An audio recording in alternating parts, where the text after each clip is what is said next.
Assalamualaikum warahmatullahi taala wabarakatuh. Selamat datang di channel pertama saya. Di sini saya ingin melakukan pembahasan soal hukum kebidanan. Pertanyaan nomor 1. Seorang perempuan umur 35 tahun, G4P3A0, hamil 24 minggu, datang ke rumah sakit mengeluh keluar darah merah segar dari kemaluan sejak 1 jam yang lalu. Hasil pemeriksaan tensi 140/100 mmHg, pernapasan 20 kali per menit, nadi 84 kali per menit. Tidak ada kontraksi uterus dan tidak ada nyeri tekan abdomen bagian bawah. TPU setinggi pusat, DDJ 156 kali per menit.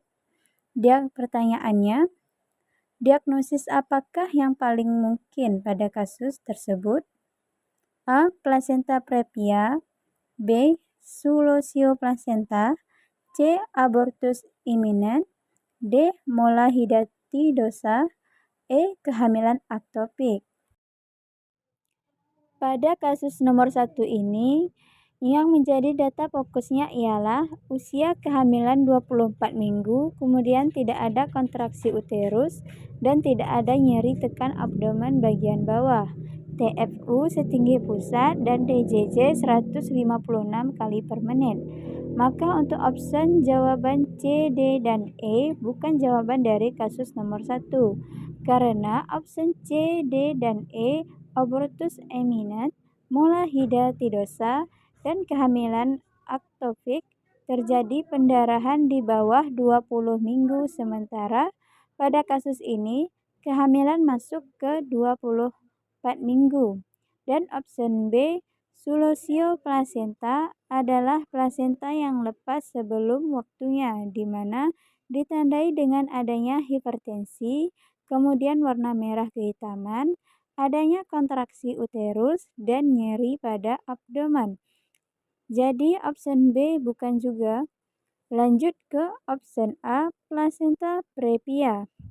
Plasenta previa adalah plasenta yang berada di bawah rahim dan gejalanya keluar darah merah segar dan tidak disertai rasa nyeri dan tidak ada kontraksi uterus. Maka opsi A plasenta previa jawaban dari nomor 1. Sekarang lanjut ke nomor 2. Seorang perempuan umur 30 tahun, G2P1A0, hamil 32 minggu, datang ke BPM dengan keluhan merasa sesak sejak 1 minggu yang lalu. Hasil pemeriksaan tensi 120/80 mmHg, pernapasan 20 kali per menit, nadi 84 kali per menit, melenting, pada bagian bawah teraba bulat lunak kurang melenting. DDJ 140 kali per menit, terdengar jelas di atas pusat. Pertanyaannya, rencana asuhan apakah yang paling tepat dianjurkan pada kasus tersebut? A. Berjalan santai, B. Posisi trendebok, C. Gerakan knechit, D. Gerakan dorsa recumbent, E. Sering menyapu dengan sapu yang pendek. Pada kasus nomor 2 ini data fokusnya ialah usia kehamilan 32 minggu, kemudian merasa penuh di perut bagian atas, TFU 30 cm, bagian pundus teraba bulat, keras, melenting, yang artinya adalah kepala janin. Kemudian bagian bawah teraba bulat, lunak kurang melenting, yang artinya bokong janin. Maka rencana asuhan yang diberikan ialah gerakan knechit. Karena gerakan knechit ini adalah gerakan seperti orang sujud. Karena hukum akomodasi dan gravitasi terpalitasi dengan baik sehingga bokong yang besar akan menepati rongga yang luas dan kepala yang berat akan berada di bawah mendekati gravitasi bumi. Maka dengan gerakan knechit Ini membantu mengurangi keluhan ibu. Kalau yang berjalan santai, posisi terdebut, posisi di mana kepala di atas, kaki di bawah, kemudian gerakan dorsal recumbent, berbaring terlentang dengan kaki yang fleksi, itu tidak membantu keluhan yang dialami ibu. Maka jawabannya C, gerakan kenecit. Nomor 3, seorang perempuan umur 28 tahun, G3P1A1, hamil 32 minggu, datang ke Polindes dengan keluhan bengkak pada kaki sejak 1 minggu yang lalu. Hasil anamnesis, keluhan berkurang setelah diistirahatkan. Hasil pemeriksaan tensi 120/80 mmHg, nadi 80 kali per menit, pernapasan 20 kali per menit, suhu 36,6 derajat Celcius, TFU 30 cm, DJJ 144 kali per menit. Teratur. Pertanyaannya, kapankah rencana kunjungan ulang pada kasus tersebut? A. 1 minggu, B. 2 minggu, C. 4 minggu, D. 6 minggu, E. 8 minggu. Karena usia kehamilannya adalah 32 minggu, maka ini masuk ke trimester 3. Pada trimester 3, kunjungan itu dilakukan 2 kali, yaitu pada usia di bawah 36 minggu dan di atas 36 minggu kunjungan. Untuk kunjungan usia kehamilan di bawah 36 minggu, standar kunjungannya yaitu 2 minggu 1 kali.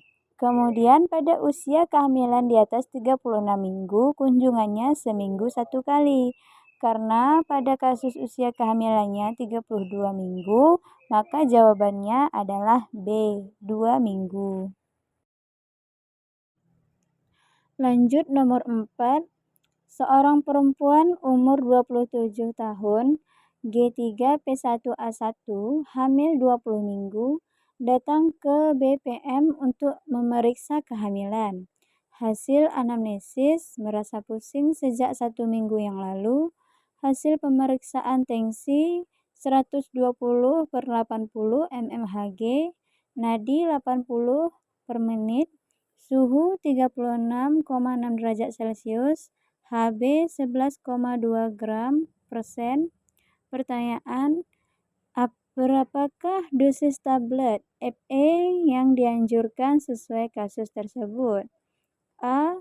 1 kali 60 mg, B. 2 kali 60 mg, C. 1 kali 80 mg, D. 2 kali 80 mg, dan E. 1 kali 120 mg. Kalau dilihat kasus nomor 4 ini, kasusnya adalah kasus kehamilan normal. Karena tanda-tanda vitalnya itu normal, yaitu 120/80 tensi, nadi 80 kali per menit, pernapasan 24 kali per menit, suhu 36,6 derajat Celcius. Dan HB-nya juga normal ya. Normal 11,2 gram%, jadi tidak termasuk kategori anemia. Maka untuk asuhan yang tepat untuk diberikan ialah tablet Fe 1 kali 60 mg, jadi jawabannya adalah A. Next, lanjut nomor 5. Seorang perempuan umur 25 tahun, G1P0A0, hamil 8 minggu, datang ke puskesmas untuk memeriksa kehamilannya. Hasil anamnesis 1 bulan yang lalu pernah mengeluarkan pendarahan bercak sekali saat awal kehamilan. Hasil pemeriksaan tensi 120/80 mmHg, nadi 88 kali per menit, suhu 37 derajat Celcius, pernapasan 20 kali per menit, TFU belum teraba. HCG urin test positif. Pertanyaannya, informasi apakah yang paling tepat sesuai kasus tersebut? A. Rujuk ke RS. B. Tirah baring. C. Penkes fisiologi kehamilan. D. Observasi dalam 24 jam. E. Penkes tanda-tanda bahaya. Kalau dilihat pada kasus ini, soalnya dalam keadaan normal juga ya, maka jawabannya adalah C. Penkes fisiologi kehamilan. Karena ibu perlu tahu apa saja fisiologi kehamilan. Misal, pada saat hamil, fisik maupun hormon akan naik secara drastis. Next, lanjut nomor 6. Seorang perempuan G1P0A0 hamil 32 minggu datang ke BPM dengan keluhan sering pusing sejak 1 minggu yang lalu. Hasil anamnesis, keluhan disertai mudah lelah. Hasil pemeriksaan tensi 100/70 mmHg, nadi 80 kali per menit. Pernapasan 20 kali per menit, suhu 36,5 derajat Celcius, TFU 30 cm, DJJ 146 kali per menit, teratur, HB 10 gram per persen, protein urin negatif. Pertanyaannya, diagnosis apakah yang paling mungkin terjadi pada kasus tersebut? A. Gejala hipotensi. B. Anemia fisiologis. C. Suspek bayi kecil. D. Gejala preeklamsi. E. Kehamilan malfosis. Jadi, pada kehamilan akan terjadinya keadaan di mana anemia fisiologi karena peningkatan volume, sirkulasi, dan komponen plasma yang tidak sebanding dengan peningkatan komponen seluler, sehingga terjadinya anemia fisiologis. Anemia fisiologis adalah di mana HB 10-11 gram persen, kemudian anemia patologis di mana HB kurang dari 10 gram persen. Anemia berat di mana HB di bawah 6 gram persen. Maka pada kasus ini yang benar adalah B, anemia fisiologis. Next, lanjut nomor 7. Seorang perempuan umur 28 tahun, G1P0A0 hamil 32 minggu, datang ke BPM dengan keluhan sering pusing sejak 1 minggu yang lalu. Hasil anamnesis, ibu mudah lelah. Hasil pemeriksaan tensi 100/70 mmHg, nadi 80 kali per menit, pernapasan 20 kali per menit, teratur, HB 10 gram persen, protein urin negatif. Pertanyaannya, tindakan pertama apakah yang tepat dilakukan bidan pada kasus tersebut? A. Konseling persiapan ke gawat darurat. B. Memberikan suplemen tambah darah. C. Melakukan kolaborasi dengan dokter. D. Melakukan rujukan ke RS. Kasusnya sama dengan soal nomor 6 ya. Diagnosisnya adalah anemia fisiologis. Maka tindakan pertama yang dilakukan bidan ialah memberikan suplemen tambah darah karena kasusnya zat besi untuk memproduksi hemoglobin. Kebutuhan zat besi pada saat hamil itu ada 1000 mg, di mana 300 mg itu untuk ditransfer ke janin dan plasenta, kemudian 500 mg untuk meningkatkan hemoglobin, sisanya yaitu 200 mg itu dikeluarkan melalui urin dan kulit pada trimester kedua. Zat Zat besi kebutuhannya meningkat sehingga bila tidak ada tambahan zat besi, oksigen, konsentras hemoglobin hematokrit turun cukup besar pada saat terjadinya hipervolume pada darah ibu. Next, lanjut nomor 8. Seorang perempuan umur 24 tahun, G1P0A0, hamil 36 minggu, datang ke BPM untuk kunjungan ulang. Hasil anamnesis, ibu mudah lelah, hasil pemeriksaan tensi 120/70 mmHg, nadi 80 kali per menit, pernapasan 20 kali per menit, suhu 36,5 derajat Celcius, TFU 30 cm, DJJ 164 kali per menit, HB 10 gram persen, protein urin negatif. Pertanyaannya, tindakan awal apakah yang paling tepat dilakukan bidan pada kasus tersebut? A. Melakukan rujukan, B. Memasang infus RL, C. Resusitasi intrauterin, D. Konseling persiapan gawat darurat, E. Melakukan kolaborasi dengan dokter.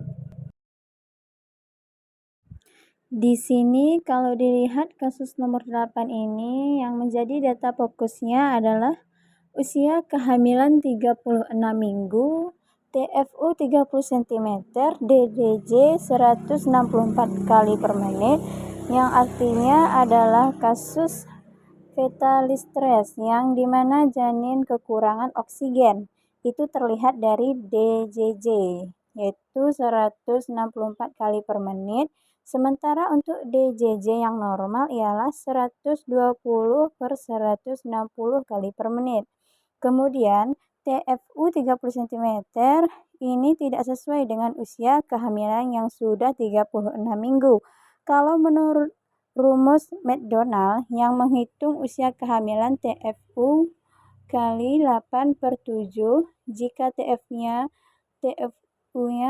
30 cm dikali 8/7, seharusnya usia kehamilan 34 minggu, maka tidak sesuai dengan usia kehamilan. Maka tindakan awal yang dilakukan bidan ialah resusitasi intrauterin.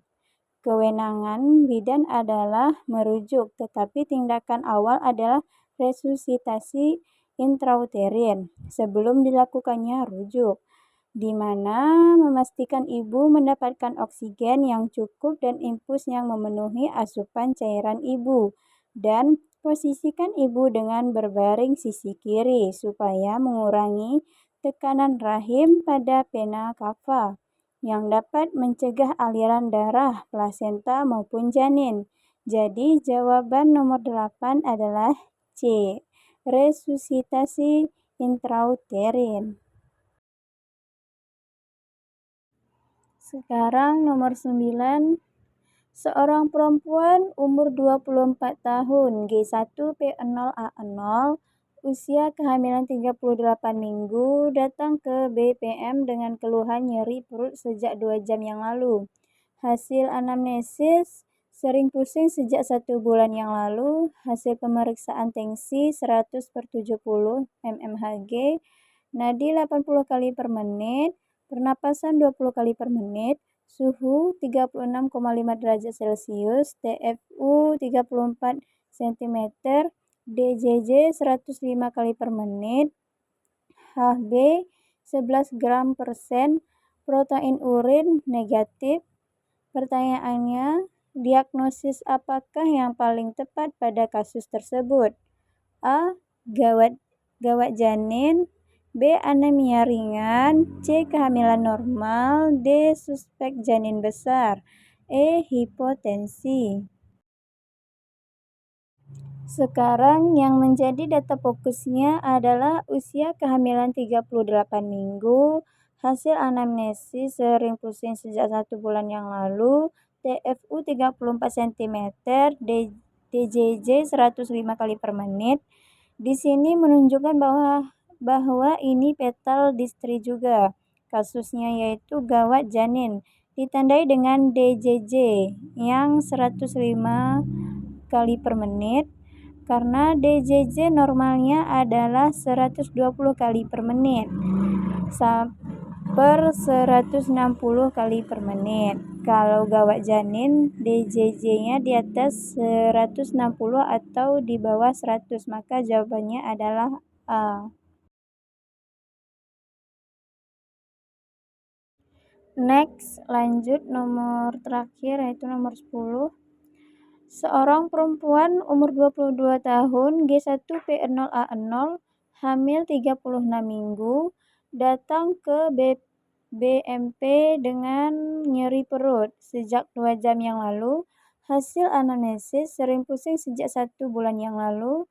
Hasil pemeriksaan tensi 100/70 mmHg, nadi 80 kali per menit, pernapasan 20 kali per menit, suhu 36,5 derajat Celcius, TFU 34 cm, DJJ 100 kali per menit, HB 10 gram persen, protein urin negatif. Bidan memberikan oksigen pada ibu sebanyak 5 liter per menit dan merujuk ibu. Pertanyaannya, evaluasi segera apakah yang harus dilakukan pada kasus tersebut? A. Pola denyut jantung janin, B. Hasil laboratorium darah, C. Perubahan tekanan darah ibu, D. Perubahan frekuensi nadi ibu, E. Perkembangan keluhan pusing ibu. Kalau dilihat nomor 10 ini, kasusnya dari seluruh komponen indikator, hasil anamnesis, dan hasil pemeriksaan diketahui kondisi yang membutuhkan beberapa pemantauan seperti keluhan sering pusing, hipotensi, letak janin obliku, kemudian DJJ menunjukkan pola mengarah pada bradikardia. Kadar HB ibu normal, maka soal nomor 10 ini jawabannya adalah A. Pola denyut jantung janin. Oke, sekian pembahasan 10 soal UKOM dari saya. Semoga bermanfaat.